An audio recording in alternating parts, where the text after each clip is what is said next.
Assalamualaikum warahmatullahi wabarakatuh. Bagaimana kabarnya hari ini, anak-anak?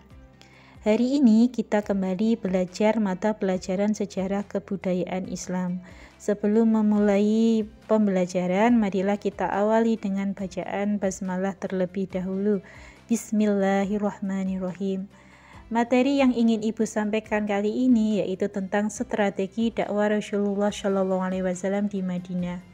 Tujuan pembelajaran yang saya harapkan di sini peserta didik dapat menganalisis strategi dakwah Rasulullah SAW di Madinah dalam membangun masyarakat Madinah melalui kegiatan ekonomi sebagai inspirasi suksesnya dalam menerapkan semangat ukhuwah Islamiyah, ukhuwah insaniyah, ukhuwah basyariah, dan ukhuwah watoniyah dalam kebinekaan.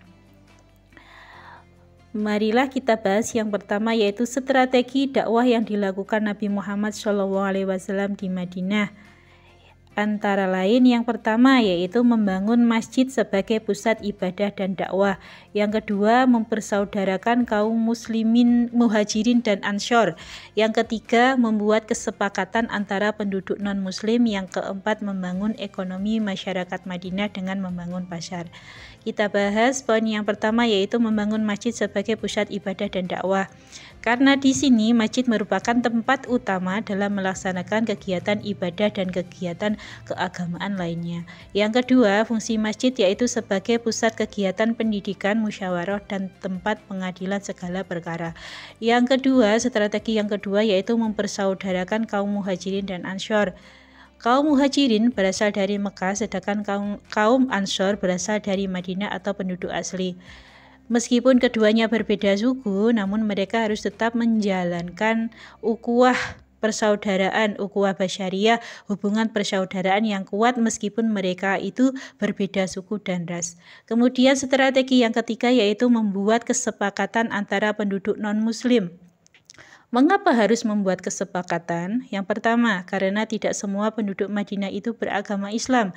Ada Yahudi, ada Nasrani, dan sebagian lagi bangsa Arab yaitu belum menganut agama Islam. Yang kedua, hasil kesepakatan dinamai dengan Mistaq Madinah atau Piagam Madinah. Isi dari Piagam Madinah yang pertama, setiap golongan mempunyai kebebasan dalam beragama dan berpolitik. Yang kedua, setiap golongan bebas melaksanakan ajaran agamanya masing-masing. Yang ketiga, seluruh penduduk Madinah, kaum muslimin, kaum Yahudi harus saling bantu-membantu dalam bidang moral dan material. Mereka harus menangkis semua serangan terhadap kota Madinah secara bersama-sama. Mereka harus mencintai negaranya atau bisa disebut ukhuwah watoniyah. Dan yang keempat, dalam segala hal Rasulullah adalah pemimpin teratas bagi seluruh penduduk Madinah. Karena kepada beliaulah segala perkara agama, negara maupun segala bentuk perselisihan diselesaikan dengan Rasulullah. Kemudian yang keempat, membangun ekonomi masyarakat Madinah dengan membangun pasar. Hikmah strategi dakwah dari Nabi di Madinah. Yang pertama, menumbuhkan dan mengajarkan kita bahwa misi dan strategi dakwah Nabi di Madinah adalah satu contoh ukhuwah insaniyah, ukhuwah basyariah yang harus kita jadikan contoh dan teladan dalam kehidupan sehari-hari. Kemudian yang kedua yaitu memotivasi agar kita tetap memiliki jiwa nasionalisme terhadap Indonesia, menjaga persatuan dan kesatuan hidup rukun dan menjaga negara kita dari serangan musuh dengan menerapkan ukhuwah watoniyah. Nah, pada hari ini kita sudah belajar tentang strategi dakwah Nabi Muhammad SAW di Madinah. Silahkan dibaca dan dikerjakan soalnya ada di bawahnya. Kemudian untuk hari ini kita sudah membahas tentang materi strategi dakwah Rasulullah. Sekarang marilah kita tutup dengan bacaan hamdalah bersama-sama. Alhamdulillahirabbil alamin.